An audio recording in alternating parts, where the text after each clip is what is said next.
The reason I'm laughing, hello and welcome. Thank you so much for joining. Now, the reason I'm laughing is this is my first time to do this, so I don't even know how it's gonna end. But I hope for the best. So you're welcome. Thank you so much for joining. On top of my name is J Style. For those that don't know me, I hope you've subscribed. And then remember to like, share, and drop comments so we interact and keep learning from each other. All right. Today we're here to review a great book, Outliers by Malcolm Gladwell. Malcolm Gladwell, the little you know about him, he's a very prolific writer. I've read one book. Actually, this is my second book done by him. The first one was The Tipping Point. It was an excellent book. Excellent. I highly recommend it too. And then most recently, I actually read it the first time last year when I bought it, and read it again for purposes of this review. So, Outliers, The Story of Success by Malcolm Gladwell. Okay, so Malcolm Gladwell in this book is trying to show us that success doesn't necessarily come from mere hard work, like most of us think. It's a summation of many advantages, especially for the outliers. He's making a case for outliers, but do not think that they necessarily hustle hard, all the way to the top. They're usually advantages that they themselves might not be able to explain, not even us, but they're definitely things about them, or from their past or their line, that give them an edge over everybody else. And he goes on and gives numerous examples with proper data and research and stuff, so you really might want to go in and check those out. Outliers, like the word suggests, are those people that are really outside of the normal. If in a class somebody is getting, everybody gets 80%, then there's one that gets 100 every time and leaves the rest by that margin of 20%. That is an outlier right there. So Malcolm Gladwell is trying to make a case of there is something about that person. It's not necessarily just the hard work. There might be, of course it could be hard work, not too sure, but the case he's trying to make is, in most cases, from the outliers that he has studied or that he talks about in the book, they're usually advantages that they've had over everybody else.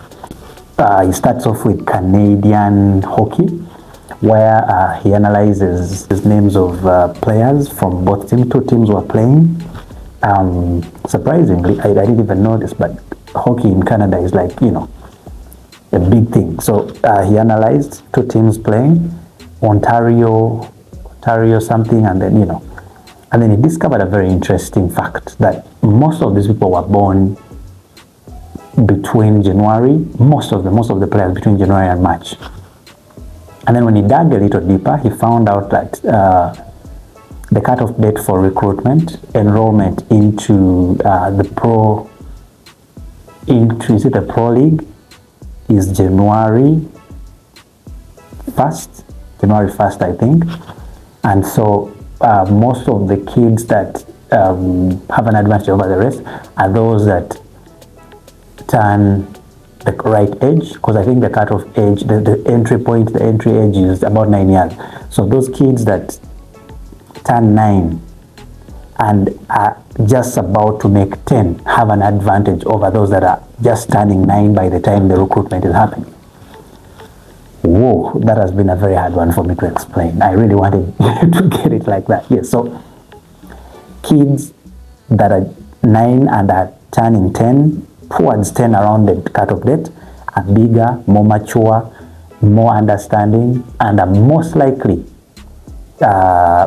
to be selected to join the league. Now, people that are born probably in June, July, and everything, despite the fact that some of them, could be nice players and everything, they stand a very low chance.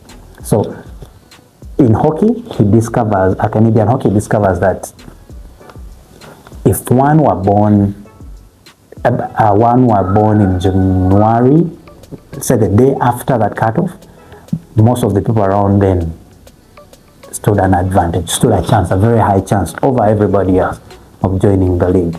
And now what happens after that? These are the guys that are going to get elite training. These are the guys that are going to practice more. These are the guys that are going to be to play more games. And eventually the whole world is going to look at them as stars, not knowing that they were given this advantage. The league gave them the advantage of selecting their, a time when they were born. They were the oldest among those that were selected, that were available to be selected from in terms of those that are joining the league.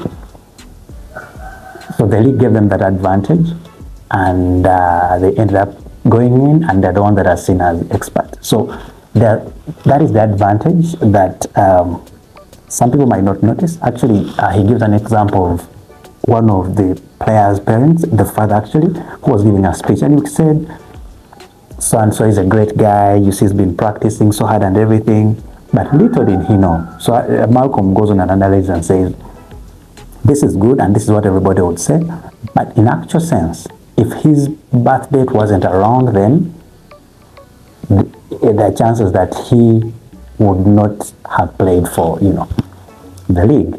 So those small advantages that we get, or that the structure gives us, play a very major role when it comes to our success. The other thing he talks about is the 10,000 hour rule. Very powerful rule. So he says, most people that are highly successful, those that we call outliers, the outliers are the Michael Jordans of this world, the likes of Bill Gates, Steve Jobs, and everybody, those that have done exceptional things in life, technology and everything. He says, for somebody to be successful, they should have put in 10,000 hours. And he goes on and makes his case.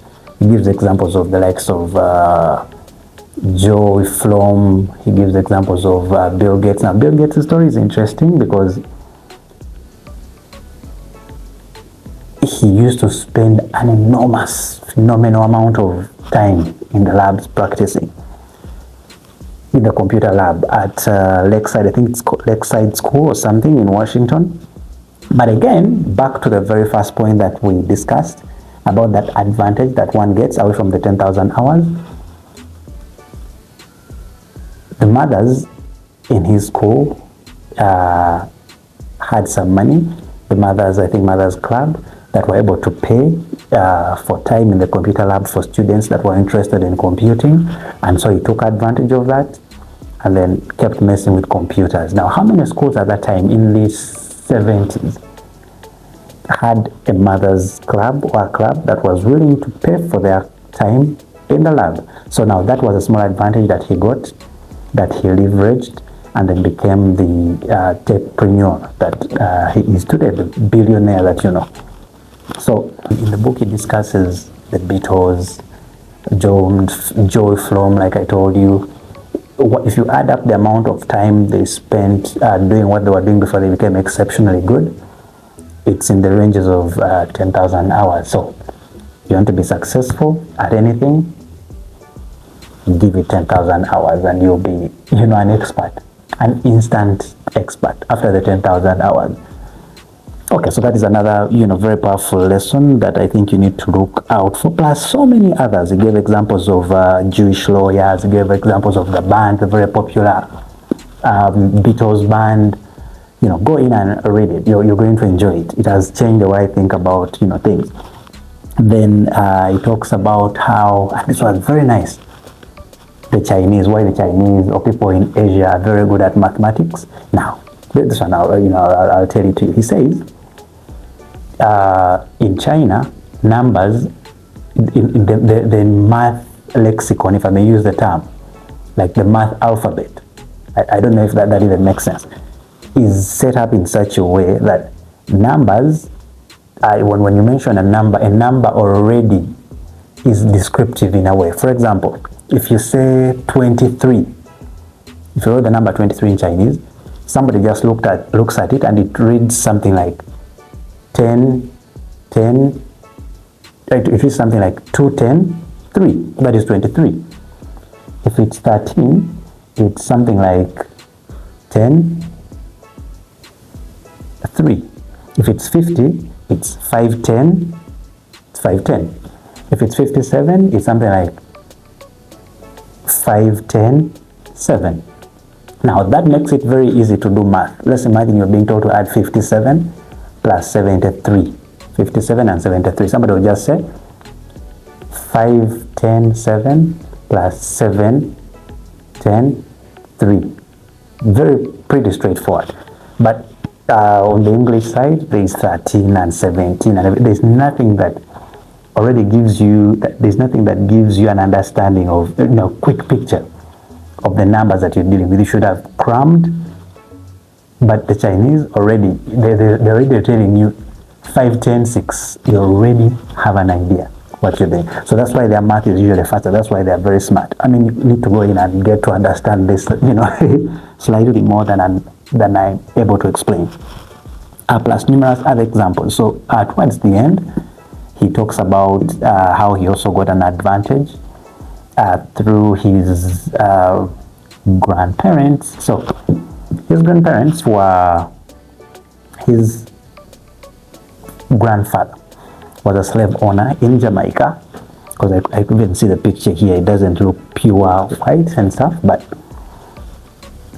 I don't know, maybe because I'm biased because I read the book and I know he's from Jamaica and everything, but he has roots in Jamaica. So, but what he says is his grandfather was a slave owner that went and had an affair with a slave, a certain lady slave. So when they gave birth to a kid that was between black and the white. Now, I forget the name that they used. But so now, this kid turned out to be his grandfather. So what an advantage. Now, the kids that were born between a master and a slave were kids that they were not treated as slaves. They had certain advantages over everybody else. So in the book, this is the last lesson in the book, he says his success is also attributed in a way to a certain advantage that he got from that slave master that decided to do what he did with a slave, and then ended up, giving birth to generations and generations and, people that had a certain advantage over everybody else. And interestingly said, they eventually, in their line, they have the likes of, I think, Colin Powell and everybody else, great people in this world. So that advantage is what led to him being what he is, or his family. So it's an interesting read. I'm tired. I don't know. It's crazy, but because I'm trying to recollect, and I don't want to go in and read words, paragraph by paragraph and stuff. But it's that is it in a nutshell. And here on the cover, they say, why do some people achieve so much more than others? Can they lie so far out of the ordinary? Malcolm Gladwell looks at everyone from rock stars to scientific geniuses to show that the story of success is far more surprising and inspiring than we ever imagined. So go in and enjoy it. This is going to change the way you think about success and how you talk about it, and I hope you're able to guide the next generation, or even create advantages that they're going to springboard on to be super successful outliers in the future. Thank you for watching, and let's continue the discussion in the comment section.